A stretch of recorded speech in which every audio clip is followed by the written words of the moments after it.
প্রিয় দর্শক, সাজ্জাদ কাদিরের প্রীতি নিন, শুভেচ্ছা নিন। এই মুহূর্তে আপনাদের সামনে কথা বলতে এসে আর একটা অভ্যুত্থান কি আসছে? এই অভ্যুত্থানে কে জিতবে, আওয়ামী লীগ নাকি ফ্যাসিবাদ বিরোধী জোট? এই প্রসঙ্গটি নিয়ে আপনাদের সামনে কথা বলবো। চারিদিকে আপনি যদি একটু কান পাতেন তাহলে শুনতে পাবেন যে চারিদিকে একটা অস্থিরতা ইতিমধ্যে বিরাজমান। সেটি ছাত্র সমাজে, সেটি শ্রমিক মজুর সমাজে, সব জায়গায়। আপনারা সাম্প্রতিক সময়ে খেয়াল করে দেখেছেন যে বাংলাদেশের প্রায় সবগুলো বড় বিশ্ববিদ্যালয় অস্থির করে ফেলানো হয়েছে। এই মুহূর্তে চট্টগ্রাম বিশ্ববিদ্যালয়, ময়মনসিংহ কৃষি বিশ্ববিদ্যালয়, রাজশাহী বিশ্ববিদ্যালয়, ঢাকা বিশ্ববিদ্যালয়, তারও আগে বাংলাদেশ প্রকৌশল বিশ্ববিদ্যালয়ের শিক্ষার্থীরা আন্দোলনে ছিল এবং এখনো পর্যন্ত আন্দোলনে আছে। সেই আন্দোলনকে কেন্দ্র করে রক্তপাতেরও ঘটনা ঘটেছে, হানাহানিরও ঘটনা ঘটেছে। আবার এর মধ্যে আপনারা খুব নিখুঁতভাবে খেয়াল করে দেখুন যে সব বিশ্ববিদ্যালয়ের ছাত্র সংসদ নির্বাচনের একটা প্রচেষ্টা চলছে। আমরা একদিন আগেও ভেবেছিলাম বা মাঝখানে ভেবেছিলাম হয়তো শেষ পর্যন্ত ছাত্র সংসদ নির্বাচনটা বন্ধ করা হচ্ছে বা স্থগিত করা হচ্ছে দেশকে ঠান্ডা করার জন্য। কিন্তু আজকে ইতিমধ্যেই আমরা খবর পেলাম যে ঢাকা বিশ্ববিদ্যালয় কেন্দ্রীয় ছাত্র সংসদ ডাকসু নির্বাচন নিয়ে হাইকোর্টের দেওয়া আদেশ স্থগিত করে চেম্বার আদালতের দেওয়া আদেশ বহাল রেখেছেন প্রধান বিচারপতি সৈয়দ রেফাত আহমেদের নেতৃত্বাধীন আপিল বিভাগ।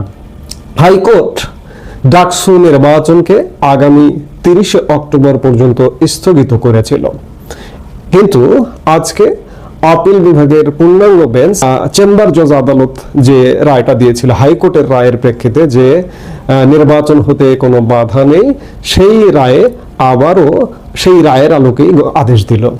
এর ফলে আগামী 9 সেপ্টেম্বর ডাকসু নির্বাচন আয়োজনে কোনো বাধা নেই বলে জানিয়েছে আইনজীবীরা। বুধবার দুপুরে শুনানি শেষে প্রধান বিচারপতি সৈয়দ রেফাত আহমেদের নেতৃত্বাধীন পূর্ণাঙ্গ আপিল বেঞ্চ এ আদেশ দেন।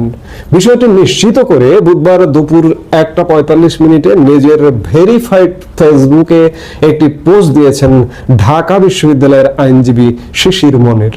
তিনি তার পোস্টে বলেছেন, ডাকসু নির্বাচন করতে আর কোনো বাধা থাকলো না, আলহামদুলিল্লাহ। আমি আগেই বলেছি যে ছাত্র সংসদ নির্বাচনের পায়তারা হচ্ছে। বাংলাদেশের এই মুহূর্তের পরিবেশ পরিস্থিতি যদি আপনি কল্পনা করেন তাহলে আমি এর আগে একাধিক ভিডিওতে বলেছি যে বাংলাদেশে এই মুহূর্তে একটা সমিতির নির্বাচন করবার মতো সক্ষমতা নেই, যোগ্যতা নেই। সেখানে বাংলাদেশের বিশ্ববিদ্যালয়গুলোতে ছাত্র সংসদ নির্বাচন করবার একটি প্রচেষ্টা নেওয়া হয়েছে, যেখানে দীর্ঘ সেই 90-এর পরে 90-এর ছাত্র সংসদ নির্বাচনের পরে দীর্ঘ সময় চলে গেছে, প্রায় 3-3.5 দশক চলে গেছে। আমরা আমাদের বিশ্ববিদ্যালয় জীবনও পার করেছি। মাঝখানে একটি ডাকসু নির্বাচন হয়েছিল, সেটির ভিপি হচ্ছে ভিপি নূর। এছাড়া বাংলাদেশের কোনো বিশ্ববিদ্যালয়ের ছাত্র সংসদ নির্বাচন হয়নি। প্রায় 3.5 দশক যাবৎ ছাত্র সংসদ নির্বাচন হয় না। এই 3.5 দশকে রাজনৈতিক সরকার ক্ষমতায় ছিল, কেউ সাহস করেনি ছাত্র সংসদ নির্বাচন করবার।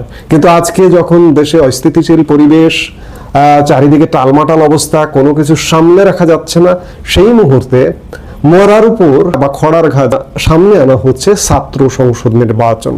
এই নির্বাচনটিরও একটি উদ্দেশ্য আছে। আমি আগেও বলেছি, এই নির্বাচনটিকে কেন্দ্র করে দেশে তুমুল একটা গন্ডগোল বাঁধিয়ে দেওয়ার একটা প্রচেষ্টা।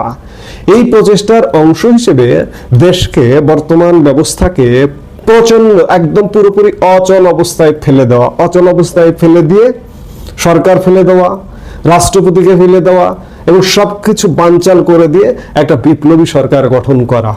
এবং বিপ্লবী সরকারটা হবে কোনো একটা মাঠে ময়দানে। সেই লক্ষ্য নিয়ে এই গন্ডগোলগুলো পাকানো হচ্ছে। ইতিমধ্যে আপনারা দেখেছেন, শুধু বিশ্ববিদ্যালয় নয়, শিল্পাঞ্চল, শ্রমিক অঞ্চল, শ্রমিকদের এলাকা প্রতিনিয়ত আজ হোক কাল হোক প্রতি মুহূর্তে একটা আন্দোলন হয়, একটা গন্ডগোল হয়। আজকেও খবর নিয়ে দেখুন যে রাস্তাঘাটে বেতনের দাবিতে কোথাও না কোথাও দাঁড়িয়ে আছে। কোথাও না কোথাও বলতে সংবাদ মাধ্যমে এসে বাড্ডায় রাস্তা বন্ধ করে দাঁড়িয়ে আছে শ্রমিকরা। অর্থাৎ শ্রমিক, শিক্ষার্থী সবাই একটা সংক্ষুব্ধ অবস্থায়।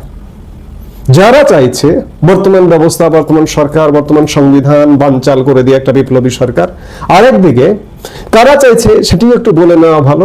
ঢাকা বিশ্ববিদ্যালয় আইনজীবী কে? শিশির মনির। তিনি কে? তিনি জামাতের। জামাত শিবির এই গোষ্ঠীটা চাইছে দেশে একটা ভয়াবহ গন্ডগোল লাগুক, গন্ডগোল লেগে সব বানচাল করে দিয়ে একটা বিপ্লবী সরকার করে দীর্ঘদিন নির্বাচন ছাড়া ক্ষমতায় থাকবার একটা প্রচেষ্টা। কারণ আপনি ইতিমধ্যে জামাত শিবির এনসিপির মধ্যে দেখেছেন যে এই যে ডক্টর ইউনূস নির্বাচনের প্রস্তুতি নিতে চাইছে বা নির্বাচনের দিকে যাচ্ছে দেশ, এই নির্বাচনের দিকে যাওয়াটাও পছন্দ হচ্ছে না জামাতের, পছন্দ হচ্ছে না এনসিপির। যার দরুন তারা গন্ডগোল হলেও জাতীয় নির্বাচন বন্ধ করবে, বন্ধ করে একটা বিপ্লবী সরকার করে দীর্ঘদিন ক্ষমতায় থাকবে। তাদের স্বপ্ন ছিল, ইচ্ছা ছিল যে ডক্টর ইউনূসকে দিয়েই দীর্ঘদিন ক্ষমতায় থাকা, কিন্তু সে আশায় গড়ে বালি সেটি হচ্ছে না। নানা হিসেব, নানা সমীকরণে এজন্য একটা চূড়ান্ত গন্ডগোল করতে হবে। কিন্তু সত্যিকার অর্থে এই গন্ডগোলে কে বিজয়ী হবে? এই গন্ডগোলে কে বিজয়ী হবে এটি বলবো যে স্বাধীনতার পক্ষের শক্তি আর বিপক্ষের শক্তির আর একটা জয় পরাজয় নির্ধারণের অভ্যুত্থান বলি বা যুদ্ধ বলি সামনে আসছে।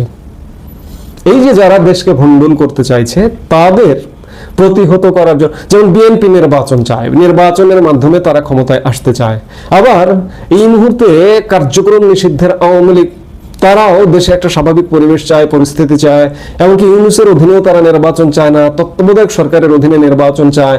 ইতিমধ্যে তত্ত্বাবধায়ক সরকার ব্যবস্থা আসবারও একটা প্রেক্ষাপট রচিত হয়েছে।